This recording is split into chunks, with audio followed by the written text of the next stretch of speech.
আমার শাশুড়ি আমার ৬ বছরের মেয়েটাকে ৩টা ঘুমের ওষুধ খাইয়ে ঘুম পাড়িয়ে রেখেছে।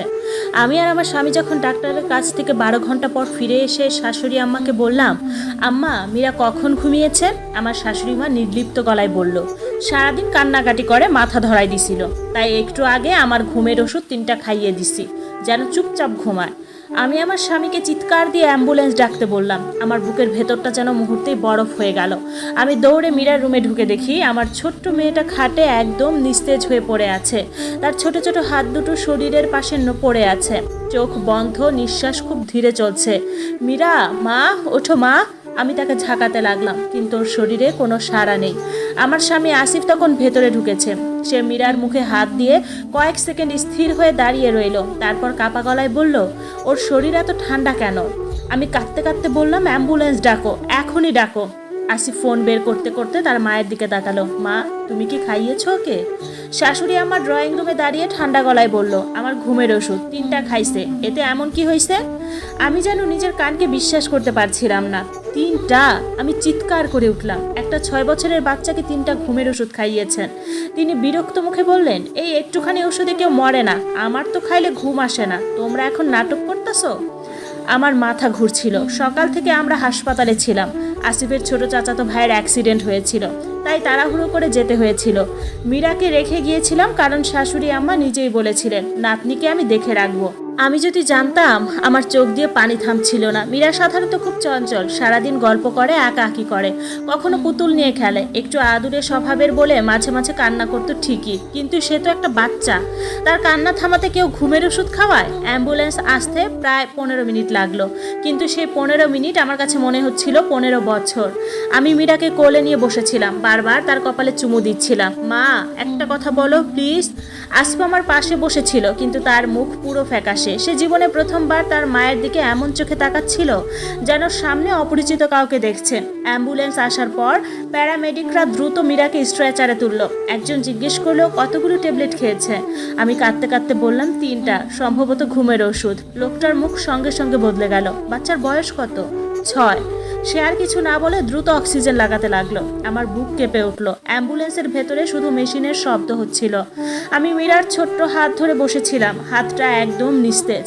আসিফ বারবার ফোনে কারোর সাথে কথা বলছিল, হয়তো হাসপাতালের ব্যবস্থা করছিল, কিন্তু আমি বুঝতে পারছিলাম সে নিজেও ভেঙে পড়েছে। হাসপাতালে পৌঁছানোর পর ডাক্তাররা দ্রুত মীরাকে ভেতরে নিয়ে গেল। আমাদের বাইরে দাঁড়িয়ে থাকতে বলল। আমি দেওয়ালের পাশে বসে পড়লাম। আমার পুরো শরীর কাঁপছিল। হঠাৎ আসিফ ধীরে ধীরে বলল, তুমি জানো মা আগে কখনো এমন করে নাই।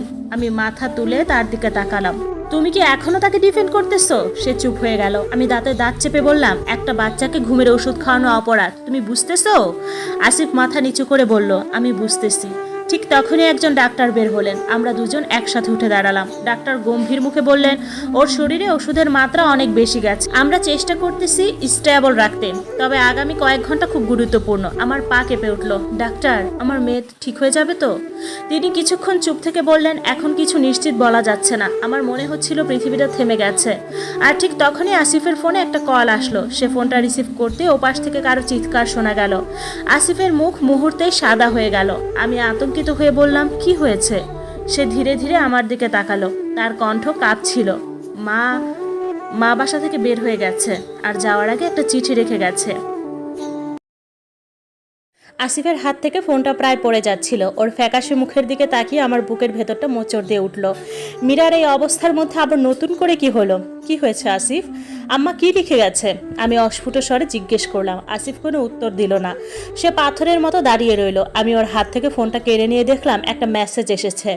মেসেজটা পড়ার চেষ্টা করলাম। আমাদের পাশের বাসার ভাবি আসিফকে মেসেজ পাঠিয়েছেন। আম্মা নাকি ঘর থেকে বের হওয়ার সময় তাকে একটা খাম দিয়ে গেছেন এবং বলেছেন সেটা যেন আসিফকে দেওয়া হয়। ভাবি খামটা খুলে ভেতরকার লেখাটা পড়ে আতঙ্কিত হয়ে আমাদের ফোন করেছেন।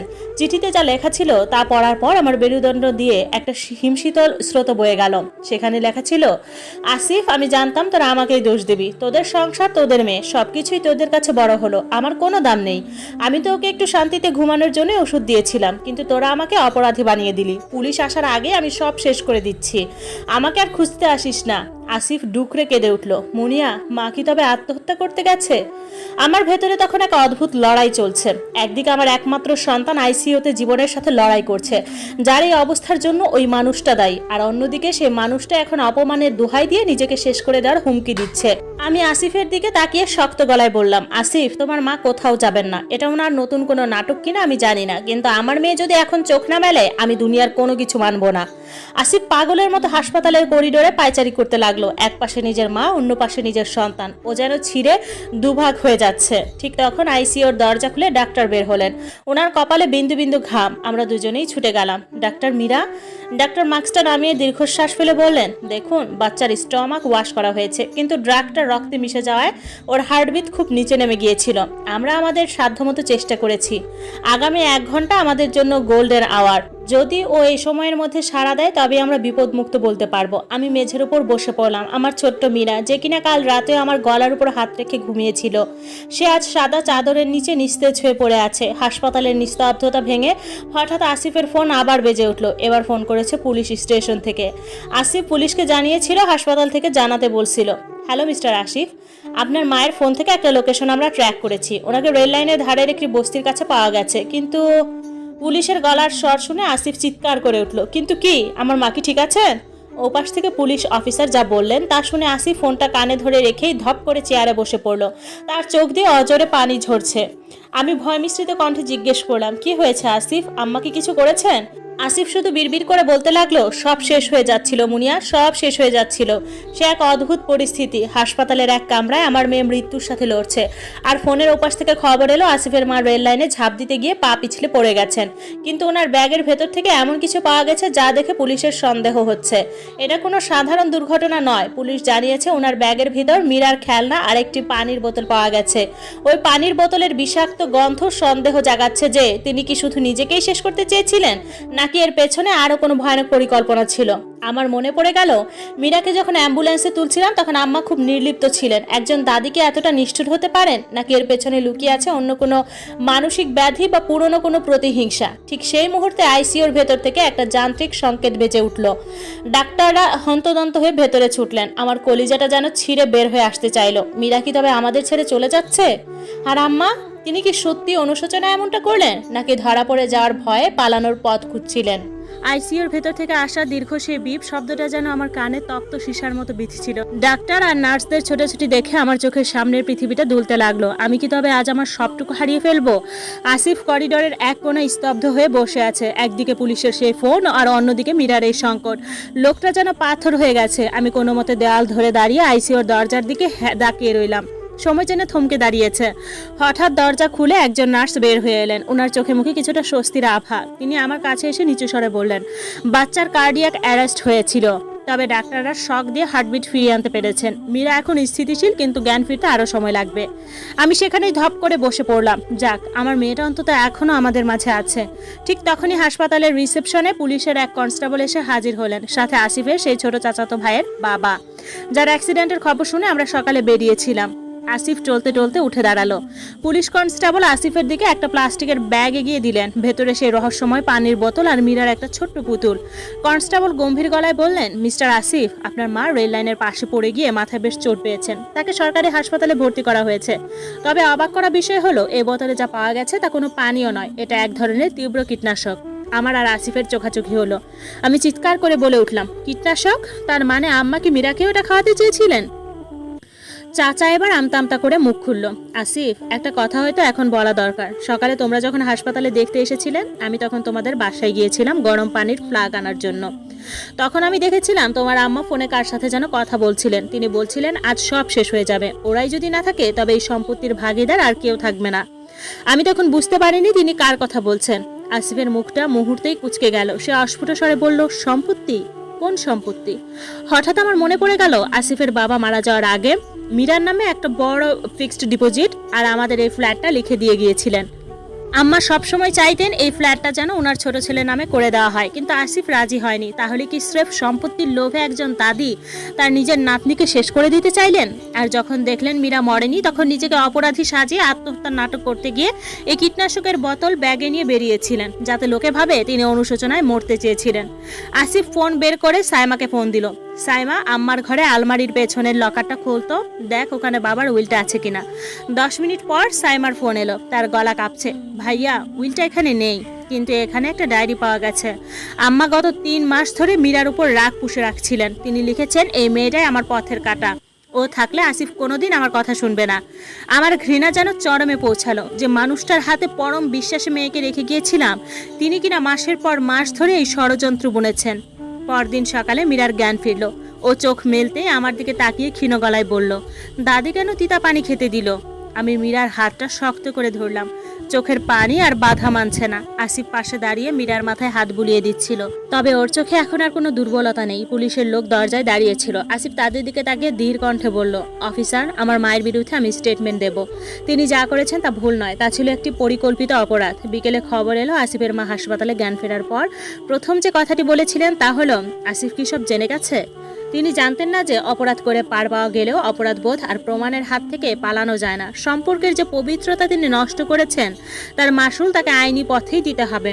মীরা সুস্থ হয়ে বাড়ি ফিরবে ঠিকই, কিন্তু আমাদের জীবনে সেই সহজ বিশ্বাসটা চিরতরে হারিয়ে গেল। হাসপাতালের কেবিনে মীরা এখন কিছুটা সুস্থ। ওর ফ্যাকাশে মুখে একটু হাসি ফিরেছে, কিন্তু আসিফের চোয়াল এখনো শক্ত হয়ে আছে। সে পুলিশের করা অভিযোগ তুলে নেয়নি। ঠিক তখনই কেবিনের দরজায় হুইল চেয়ারে করে কাউকে আনা হলো। মাথায় সাদা ব্যান্ডেজ, কপালে কালশিটে দাগ। আসিফের মা, ওনার সাথে পুলিশ এবং সাইমা। রুমে ঢুকেই তিনি স্তব্ধ হয়ে মীরার দিকে তাকিয়ে রইলেন। আসিফ রাগী গলায় বলে উঠল, ওনাকে এখানে কেন আনা হয়েছে সাইমা? আমি বলেছি না ওনার সাথে আমাদের কোনো সম্পর্ক নেই। সাইমা ফুপিয়ে কেঁদে উঠল, ভাইয়া, আম্মা সুস্থ হওয়ার পর থেকে শুধু মীরার নাম জপছেন। পুলিশকে বলেছেন ওনার শাস্তি হওয়ার আগে উনি একবার আমাদের সবার সামনে হাত জোড় করতে চান। শাশুড়ি আম্মা হুইল চেয়ারে থেকে নামার চেষ্টা করলেন, শরীর কাঁপছে, তবুও তিনি টলতে টলতে মেঝের উপর বসে পড়লেন। আমার দিকে তাকিয়ে ধরা গলায় বললেন, মুনিয়া মা, আমি মানুষ না, আমি জানোয়ার। সম্পত্তির লোভে আর অন্ধরাগে আমি ভুলে গিয়েছিলাম এই ছোট্ট শরীরটায় আমারই রক্ত বইছে। আমি কোনো কথা বললাম না, মুখ ঘুরিয়ে নিলাম। যে মা তার নাতনিকে বিষ খাওয়াতে পারে, তার চোখের জল আমার কাছে আজ অর্থহীন। তিনি এবার আসিফের পা জড়িয়ে ধরলেন। আসিফ, তুই আমাকে পুলিশে দে, ফাঁসি দে, আমার কোনো আপত্তি নেই, কিন্তু যাওয়ার আগে আমাকে একবার মা বলে ডাক। আমি যখন রেল লাইনে দাঁড়িয়েছিলাম, তখন মীরার ওই হাসি মুখটা আমার চোখের সামনে ভেসে উঠল। মনে হলো আমি নিজের কলিজাটাকেই ছিঁড়ে ফেলছি। সেই ভয়ে আমি বোতলটা না খুলে ব্যাগ নিয়ে পালাতে চেয়েছিলাম। তিনি ঢুকরে কেঁদে উঠলেন। মীরার ছোট হাতের দিকে তাকিয়ে বললেন, দাদিকে মাফ করে দিস রে দাদু ভাই। আমি তোর বাবা আর মায়ের সংসারটা নিজের মনে করতে পারিনি, ওটাই ছিল আমার সবচেয়ে বড় ভুল। ক্যাবিনের ভেতর এক ভারী নীরবতা নেমে এলো। আসিফের চোখেও জল। সে তার মাকে টেনে তুলল, কিন্তু সে আগের মতো জড়িয়ে ধরল না। আসিফ শান্ত গলায় বলল, মা, আমি পুলিশের অভিযোগ তুলে নিচ্ছি, কিন্তু তোমাকে আমাদের সাথে থাকতে হবে না। তোমাকে গ্রামের বাড়িতে পাঠিয়ে দেব।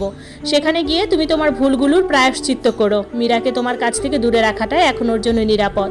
শাশুড়ি আম্মা মাথা নিচু করে মেনে নিলেন। তিনি জানতেন ক্ষমা পেলেও বিশ্বাস ফিরে পাওয়া অসম্ভব। যাওয়ার আগে তিনি মীরার কপালে দূর থেকে হাত বাড়িয়ে আশীর্বাদ করলেন।